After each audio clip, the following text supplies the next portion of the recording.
Yes, indeed. Welcome back, everyone. Week 2 of the high school football season. We're back with the Friday Night Blitz alongside Jack Schimmel, Bree Anders. I'm Michael Cobble. After week 1, we realized we don't have a lot of time to waste to bring you these highlights. So we're going to get right to it, of course, with the top matchup in the Baton Rouge area every week, as we do tonight at Central and Denham Springs. A little border war, a little animosity on the A-meet. Yeah. It's time for the... Yeah, it is. It's time for our game of the week, the 77th edition of the A-Meet River Rivalry, and it's a packed house in Denham Springs as the Wildcats from Central rolled into town. First quarter action, Yellow Jackets ball, but not for long. It's a fumble, and Central's Jake Jarrow recovering for the Wildcats. They are absolutely in business in this one. A couple of plays later, it's the Wildcats handing the ball off to Brody Knaps.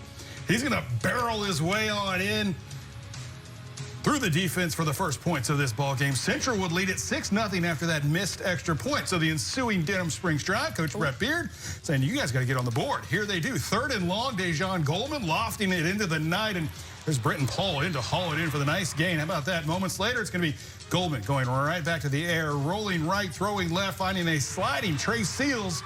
The Yellow Jackets take the 7-6 lead after their extra point is good. Coach David Semino looking for answers. How about it's the Denham Springs offense with them. Goldman taking it himself. That's another Jacket touchdown, and they go out in front 14-6. But Semino's Cats know it's a 60-minute game. They tie it up, and then they insert Matt Gassio at quarterback. He wastes no time. An absolute strike to Brody Deal. Central goes back in front. In fact, it's the Wildcats stealing this one. The final there, 34-28 in that huge rivalry game. What a game over there. Let's stay at the 5A level, and we're going to go over to Zachary. The Broncos and Coach David Brewerton trying to get revenge on Acadiana after the Rams beat Zachary last season over in Acadiana. The Broncos celebrating the newest inductees into the Zachary Hall of Fame tonight. Track star Sean Burrell and wrestling great Wes Brady. Congratulations to them. It was Acadiana's Troy Kennerson looking like Sean Burrell sprinting down the field here early. The Bear was working 88 yards and in for the go-ahead score. Broncos head coach David Brewerton, he's not pleased. Not happy. His offense would get it going, though, working 9-5 or 5-9. Who put that in the script? It's quarterback Michael Kirby connecting with Ethan Kimmy for the 30-yard equalizer. 7-7 ball game in the first. We now move to the second, and Fans' Choice finalist Jeremy Patton making a case for next week as well. He hauls it in and races down the sideline, just pulled down at the 2-yard line. And shoestring tackle. Let's go Broncos indeed. So that sets up Tylik Lewis with the plunge here to put Zachary up 14-7. But those Rams come right back, passing out of the veer this time here. You'll see it in a second. It's Tashawn Benjamin all alone here. Big pickup.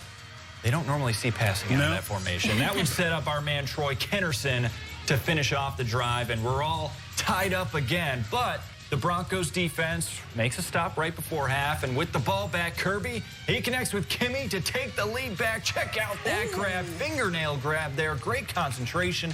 21-14 Zachary at the half, and they go on to win this one 30-14. Nice second half shutout there. And guys, the 5A fun never ends around these parts. The Walker Wildcats trying to walk in and take over at Woodlawn, but I think the Panthers have something to say about that. Third quarter we go. Quarterback Ahmad Price takes the snap, escapes the swarm of Wildcats, hurls it downfield, connects with Jordan Knox, who brings it in to put the Panthers on the board. This PAT makes it 10-6 ball game. Woodlawn's defense stepping up here. Walker quarterback Jace Evans drops it. He gets sacked, immediately pressured, is sacked by Rashad Fleming. Richard for Richard's 3rd sack of the second half. Fourth quarter we go deep into Wildcat territory. Caden Randall takes the snap from the Wildcat, punches it in to give Woodlawn the lead 14-10 after the 2-point conversion. Guys, this one's still going on right now. Woodlawn looks like they're going to get the win over Walker, 14-10. Yeah, I saw Woodlawn in week 1 taking on U-High. Obviously, that's a pretty good team. Looks like they are definitely on the rebound. When we come back, more 5A football, including a stop over at Memorial. The Catholic High Bears hosting St. Thomas More. We have those highlights for you coming up after the break. Friday Night Blitz will be right back. Yes, you are. Welcome back in, everyone, to the Blitz. Got a couple more 5A games in town with some fantastic matchups. Yeah, absolutely. Over at Catholic, the Bears hosting St. Thomas More out of Lafayette, and that's really developed a great clash of these power programs. So let's take you out to Memorial Stadium for the action. First quarter, we are scoreless. Cougars in the red zone. Cole Bergeron hands it off to Carter Melanson. He takes it on the outside, moves past the Bears defense. He gets it in for the first touchdown of the game. 7-0 STM after 1 quarter of play. Now in the second, Bears head coach Hudson Fuller looking for his guys to step up. He doesn't look happy, but Baylor Graves going to help him out here. Fakes the keeper, jump pass over the top to Porter Fourier to even things up. We're knotted at 7-all as halftime approaches, but the Cougars on a mission to take the lead before the break. Less than 30 seconds on left on the clock. Bergeron connects with Kyle Giat in stride for the score. Is a 14-7 St. Thomas More lead at the break, but the Bears will not go away. Catholic wins this one 35-28. 2 big wins for the Bears the first 2 weeks of the season. Staying there in 5A over at Scotlandville, the Hornets hosting the Plaquemine Green Devils. Hornets down 30-14 heading into the third quarter. Plaquemine on 4th down here. They're going for it. Brennan Miles drops back and finds an open John Walker for the first down. And in the red zone, after a couple of penalties on the Hornets, then Plaquemine right near the goal line. Miles hands it off to Spencer Collins. He walks it in with ease. 2-point conversion, no good. So it's Plaquemine 36-14. And it's high up celebration okay. goes wrong. He's okay. Don't worry. Like Bree said, he's okay. The Green Devils are up 36-14 at last check in the 4th quarter over Scotland. Yeah, Plaquemine's doing all right as well. Hey, nothing like having a girl from Thibodeau read some Bergeron and Melanson names. I was ready for it. You were. I was born for it. Flowing. It was chef's kiss. All right, let's roll back the clock and check out some of the games from last night. A handful of good games for a Thursday night slate. We start down in Santa Maria. The Gators rolling early after a big week last week. Quarterback Cooper Babin does it again, taking this one 55 yards in for the score. They give Santa Maria the 20-point lead. They hold on in a thriller, 60-56. Back here in Baton Rouge, this Carmelo Degree rushing touchdown was all that Estruma needed to get over on McKinley. Check out the big bruiser carrying them into the end zone. Indians roll 24-0. 5A Live Oak rolling into Baton Rouge to take on Denham over at Olympia. This one a track meet as well, but when you get 8 touchdowns from your quarterback, probably going to be a good night for your team. Dunham's Elijah Haven does just that, connecting with Jarvis Washington for 4 of them. The Tigers run away 63-42. Just up Sherwood, Episcopal was hosting Northlake Christian. A couple of early touchdowns from Taj Callahan put the Knights up early, but the Wolverines come back big in the second half. They win it 38-21. And finally, it was East Iberville hosting Capital in a battle of Lions and Tigers. Oh my, Capital scores first, but East Iberville scores the most. Isaiah Johnson taking this one in to help the Tigers win it 20-16. Stick around. We're back with more of the Blitz after this short break. Friday Night Blitz will be right back.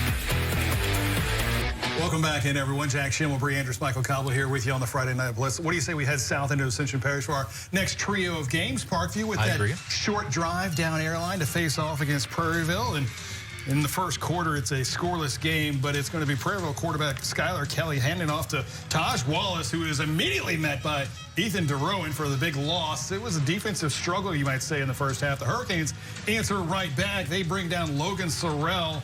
It's Daniel Williams doing the honors there, as this thing was back and forth, scoreless in the first, but it wouldn't stay that way. The first drive of the second, it's Sorrell making a man miss and finding DeRowan downfield. A little pitch and a little catch. That works. And we got points on the scoreboard. Eagles go out in front, but it's Prairieville with the last laugh as the Hurricanes win it 21-14, your final there. They're coming to come up. Yep, staying in Ascension Parish, it was a battle of Spartans as Salmen rolled into town to face off with East Ascension. First drive for EA. Quarterback Zaylen Smith hits wide receiver Jaden Urson off an RPO, and he is off to the races. Urson takes it to the house untouched. 7-0 EA. Next drive for the blue and gold Spartans. Smith hands it off to running back Jamarius McCarty. He takes it up the middle, bouncing it off his lineman, finding a lane before turning on the Jets. Another East Ascension score there, 15-0. Midway through the first quarter now, Salmen is driving. Quarterback DeJean Howard, he steps back and heaves a pass high towards the corner of the end zone for receiver Terrence Mitchell, and he toe taps the sideline for the score. 15-6 now. East Ascension. Nice play there. Nearing the end of the first quarter, East Ascension extends their lead as McCarty takes it to the left side, and he's slung forward into the end zone for the EA touchdown. East Ascension goes ahead 22-6, and they go on to win 50-44. Another game of basketball on grass. 100-burger. Over at Dutchtown tonight, the Griffins hosting Ponchatoula. Second quarter action. Griffins have a 17-point lead. Not for long, though. Green Wave's quarterback Will Walker calls his own number, taking it around the left side, down the sideline. He strolls into the end zone after breaking a tackle near the 5. Griffins now lead 24-13. Oh, look, be careful there. Later in the quarter, though, Griffins quarterback Owen Fletcher steps back, finds Caden Messina streaking across the middle of the field. He outruns the Green Wave to extend Dutchtown's lead 31-13. Less than a minute to go in the quarter. Ponchatoula ball. Oh, little green eagle. Walker rolls to his right, takes a deep shot downfield. Rainbow pass downfield to Marcelo Rosito. He's going to return it back into Green Wave territory. And he secures the 18-point lead at half for the Griffins. Griffins go on to win this one 44-13. Rizzuto back there playing center field for the Griffins. Good stuff. Hey, when we come back, we're going to close out the show. Stick around. More Blitz after this. Friday Night Blitz will be right back. You're watching the Friday Night Blitz.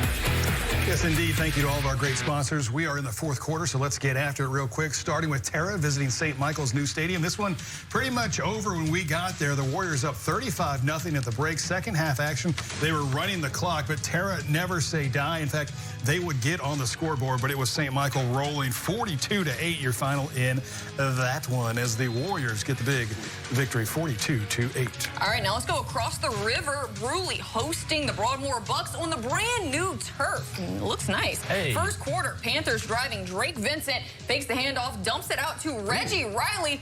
He's going to take off and into the end zone for the score. First touchdown on the new grass. 7-0 Bruley. Bucks looking to answer. Brandon Thomas rolls out. Going to fire a deep shot downfield to Demarion Williams. Ooh. But Broadmoor would turn the ball over a few plays later. Empty drive. Bruley doing the same. Vincent passes, but it's picked off by Jerron Collins.